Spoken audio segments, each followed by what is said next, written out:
गौतम बुद्ध कहते हैं, जो व्यक्ति इस मन को जीत सकता है वह व्यक्ति इस पूरे जगत को जीत सकता है। मैं आपसे एक सवाल पूछता हूँ, क्या मन को कंट्रोल करना आसान है?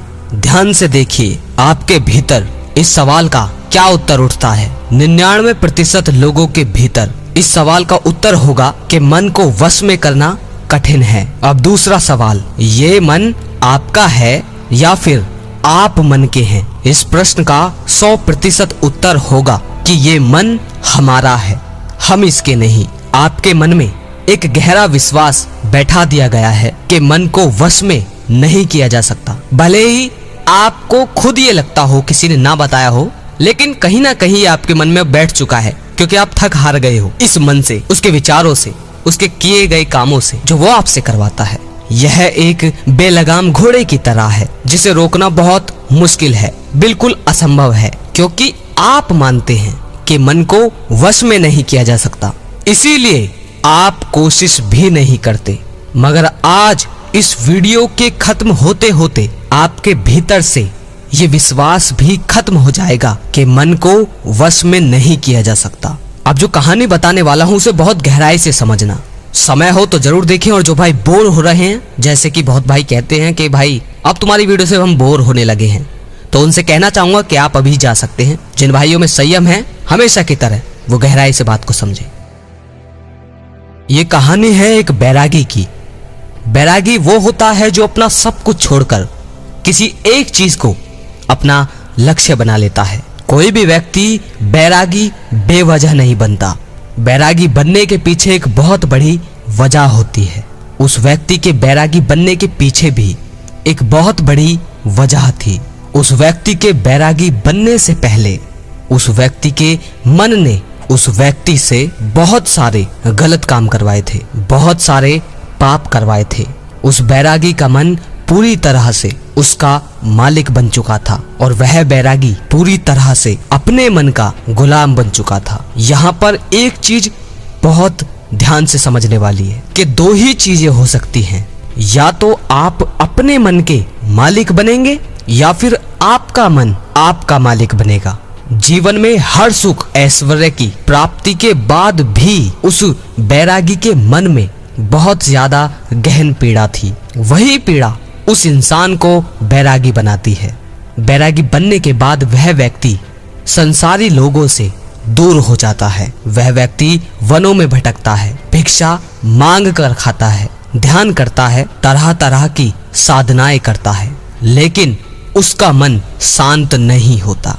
जो भाई अभी तक यहाँ टिके हुए हैं वो आखिर तक समझना इस बात को। जीवन बदल जाएगा अगर गहराई से उतार लिया। आगे बढ़ते हैं। ध्यान या किसी भी साधना का जो शुरुआती पॉइंट है, वो शुरुआत ही तब की जा सकती है जब आपका मन शांत हो, जब आपका मन आपकी सुनता हो। मगर उस बैरागी का मन ना तो शांत था और ना ही उसकी सुन रहा था। उस बैरागी के मन में भी ये विश्वास पूरी तरह से पक्का होता जा रहा था कि मन को वश में करना असंभव है। फिर उस बैरागी को एक दिन एक व्यक्ति मिलता है जो ना तो कोई साधु सन्यासी होता है और ना ही कोई बुद्धिमान व्यक्ति होता है। वह व्यक्ति एक साधारण सा किसान होता है जो अपने खेत में हल चला रहा होता है। वह किसान उस बैरागी के पास आकर उससे पूछता है, क्या मैं तुम्हारी कोई सहायता कर सकता हूँ? तुम बड़े परेशान लग रहे हो। ये बात किसान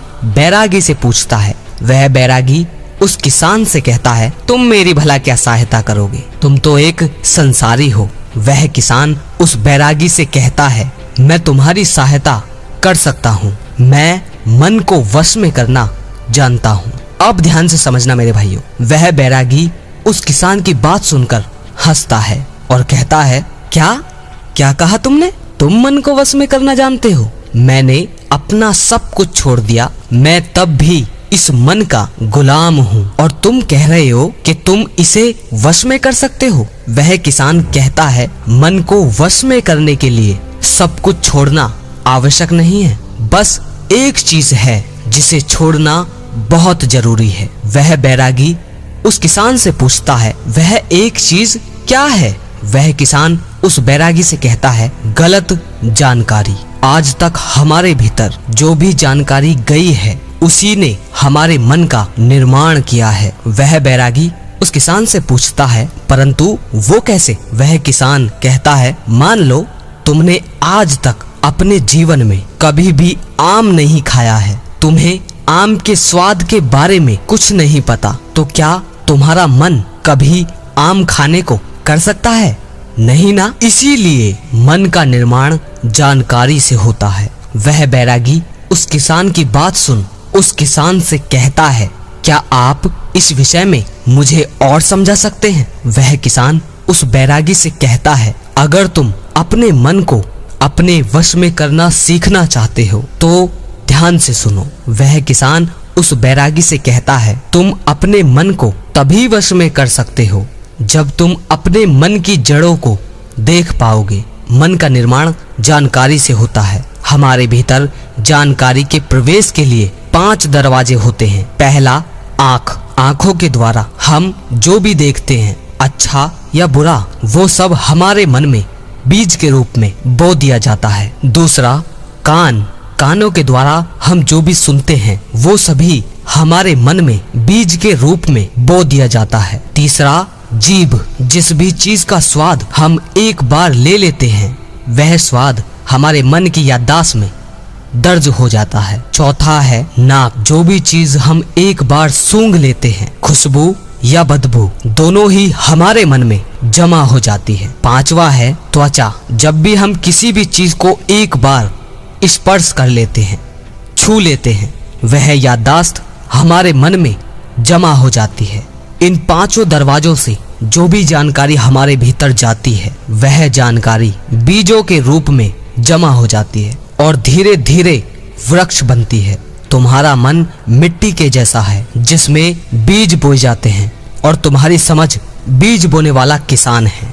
अगर तुम्हारी समझ गलत जानकारी के बीज को सही समझकर बो देगी तो वह भविष्य में वृक्ष बनेगा। तुम्हारा मन तुम्हारे वश में इसीलिए नहीं है क्योंकि तुमने पहले से ही अपने मन में बहुत सारे गलत बीज बो रखे हैं और अब वो बीज धीरे धीरे पेड़ बन रहे हैं। वह बैरागी उस किसान से पूछता है, तो अब मुझे क्या करना चाहिए? क्योंकि अब तो मैं बहुत सारे गलत बीज बो चुका हूँ और अब जो बो दिया है उसे मैं वापस निकाल नहीं सकता। वह किसान बैरागी से कहता है, अब तक अनजाने में तुमने गलत बीज बोए थे, अब जानबूझकर सही बीज बोना शुरू करो। भीतर अगर हजारों बीज गलत है तो क्या हुआ?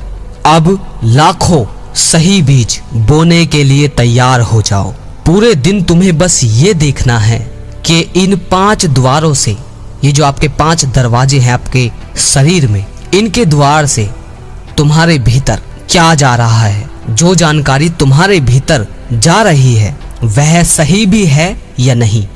वह बैरागी पूछता है, यह कब तक करना होगा? वह किसान कहता है, जीवन भर तक। जिस प्रकार तुम अपने पेट को अच्छा भोजन दोगे उसी प्रकार तुम्हें अपने दिमाग को भी अच्छा भोजन देना है। जीवन में हर दिन हर क्षण तुम्हें सिर्फ 2 विकल्प मिलेंगे। एक विकल्प तुम्हारे लिए सही होगा और दूसरा तुम्हारे लिए गलत होगा। तुम्हें सही का चुनाव करना है।